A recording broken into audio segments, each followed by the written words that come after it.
Hello boys and girls, and welcome back to the Joy of Sticks. StickHead here with your Atari ST gaming channel.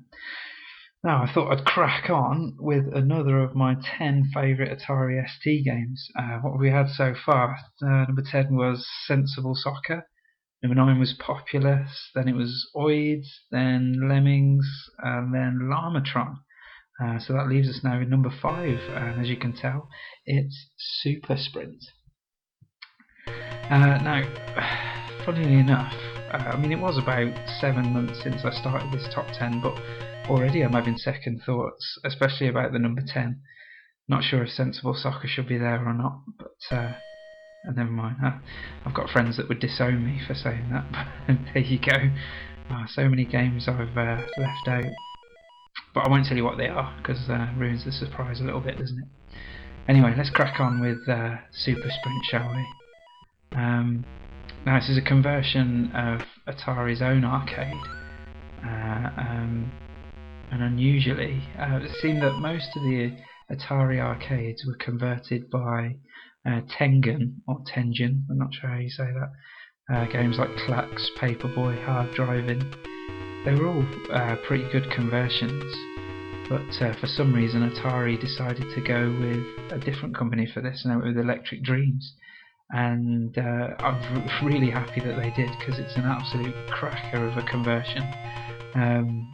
You know, it's a much lower resolution and less colours than the arcade, obviously. You know, and there's no steering wheel. I suppose Super Sprint Arcade is one of those games where you'd think there's no way you could convert this really. And yet it is actually one of the best arcade conversions available on the Atari ST. They've just captured the gameplay perfectly, really nicely, even without the steering wheel, as I say. So yeah, those of you not familiar with Super Sprint, it's a bit of an update itself, a bit of a sequel. The arcade was to Atari made what they called Sprint. I think they were called just Sprint, weren't they? And they were very primitive early arcades with steering wheels themselves. So it was, I suppose it was one of the earlier sequels, really, because yeah, they made a Sprint, lots of different versions of Sprint, I think, with various amounts of steering wheels. But yeah, anyway, Super Sprint was a 3-player arcade game with 3 steering wheels that people could join in. And this version does, offers the same 3-player gameplay: 2 players on joystick and 1 player on keys. And actually, this is one of the first ever games I experienced on the Atari ST. During my friend's party, bit of a get together where a load of his mates brought over STs and ST games and stuff. Super Sprint was on, and because I was the youngest, I was always relegated down to to use the keys, so I was always blue.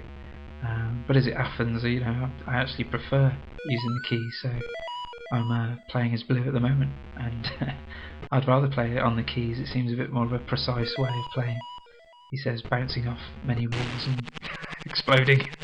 Never mind. But yeah, so I mean, it's a pretty simple control mechanism. You just left and right to rotate your car, and you press the fire button or the shift key if you're on keys to accelerate. And the cars just have a really nice feel to them. The physics is really well executed, so you can power slide around corners by letting off the throttle just for a second. It really does feel nice, and I probably couldn't get used to using the steering wheel on the arcade anyway. Should I ever come into contact with one? I don't think that's very likely, is it? But yeah, so you drive around. There's 3 laps. You've got to complete the 3 laps before any of the drone cars do, the computer-controlled cars do. And if any of them actually complete those 3 laps before you, then you're eliminated, and you'd have to use a credit on the arcade.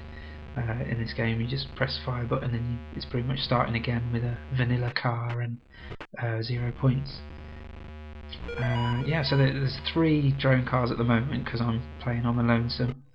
Normally, if there were other players playing, they'd take control of the yellow and the red car, and then there'd just be one drone car.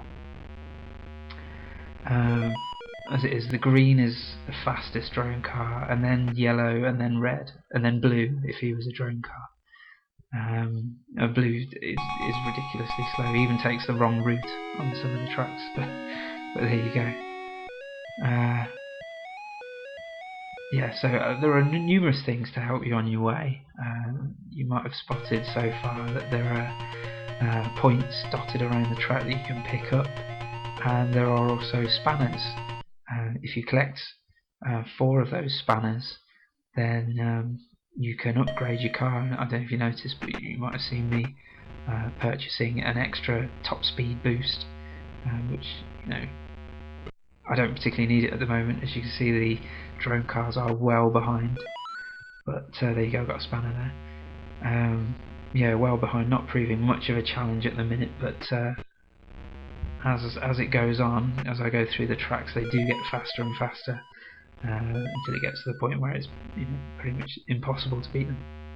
So it's all about amassing as many points as possible before you get to the point where they're impossible to beat. So it's quite a nice score attack in that way. Perhaps I should have picked a harder level to start on, because then I could have showed you some of the obstacles as you go through the game. The game is made harder by the faster drone cars, as I say, and also the game adds extra obstacles to get in your way. Things like cones that slow you down, patches of water that slow you down, the whirlwind that spins you around if you come into contact with it, and patches of oil that spin you, all sorts of things like that. Right here you see these closable gates. Now the top one, I just get that. The top one is always, that's worth waiting for, but the other two seem to open and close quicker, so there you go. I'm not going to wait for that one, I'll go around. Oh, I just missed that spanner. Shall I get it? Yeah, let's get it. There we go. As you can see, though, I can afford, I've got plenty of time to go back and collect spanners, because the drone cars just, they haven't got a chance at the minute, but those spanners will come in handy later as the drone cars get faster and faster. A nice touch is that it keeps track of your fastest times as well, and records those and saves them to disk as well, so that's really cool. You can keep track of your fastest times, which is nice, and your high scores, the high score table. Here we go. And I like to keep quite a balanced car, so I don't want to just go for speed. I'm going to go for a bit of acceleration as well. It's not often you get up to top speed for very long on these windy tracks anyway, so acceleration is very useful. Oh no, this track's a beauty. Love the twisting windiness and narrow road on this track. It's really enjoyable to race. There's a bit of a glitch on this track actually that me and my cousin used to take advantage of when we used to play it. Now down at the very bottom of the screen there, you can actually, if you run the cars off the track into the wall there at the bottom, then they get stuck, and they normally when you explode, you might have seen it when I exploded earlier, a helicopter comes and places you back on the track, fine and dandy, and off you go. You just lost a few seconds. But on this track, if you could smash them into the bottom wall, then they don't come back. Well, they do come back, but they explode instantly, and they just keep going in a cycle like that. So we used to do that, not to cheat so much as to just mess about on this track, and we used to do that. Oh, but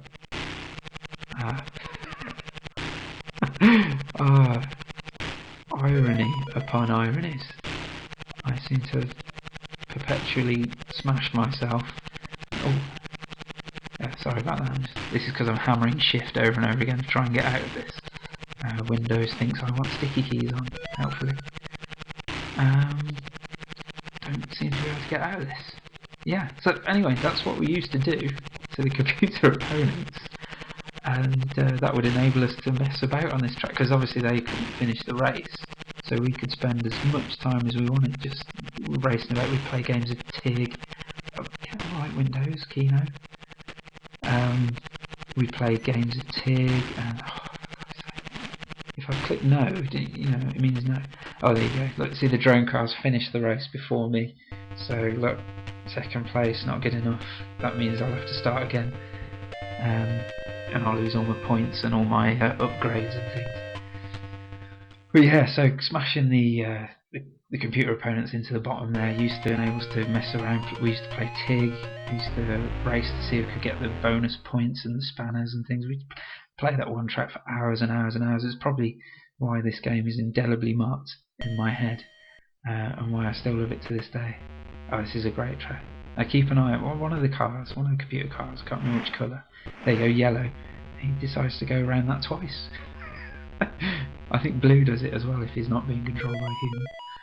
There we go. Oh well. So back to a vanilla car, but not to worry. The drone cars are so slow. It really doesn't make any difference at this point. But I really will miss those upgrades a bit later on when the drone cars start getting faster and faster.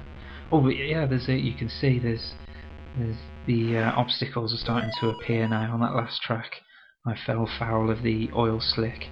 And there's another one there that the drone cars. If you notice that when the drone cars hit these obstacles, they can still actually steer. Whereas, if you're a human-controlled car, you just go in a straight line. That's quite frustrating. But maybe that's a programming thing to stop glitches and bugs. Not that it worked particularly well on that last level. But there you go. I think that's all the tracks now. I think you start to go back through the old tracks again. Let's see. So if I'm right, the next track should be the track where we started again. There we go. Yeah. Have we got new obstacles now? The whirlwind is there. Now the whirlwind is a bit of a bugger because it spins you around, but it doesn't put you back straight after the spin. It kind of puts you at an angle, so you've always got to allow for that, which makes things awkward. But yeah, there's water, and that slows you down a bit. That's not one of the game's worst obstacles, but I think you can see now that the drone car is really starting to speed up. I won't be lapping them this time. No, not far off. But there you go anyway, that's Super Sprint, my 5th favourite Atari ST game. Yeah, it'd be great to know what you think, if maybe you've played this or played the arcade or played another version, because I know it was converted to many of the different computers and consoles and things. So yeah, there's Super Sprint, let me know what you think. Take care.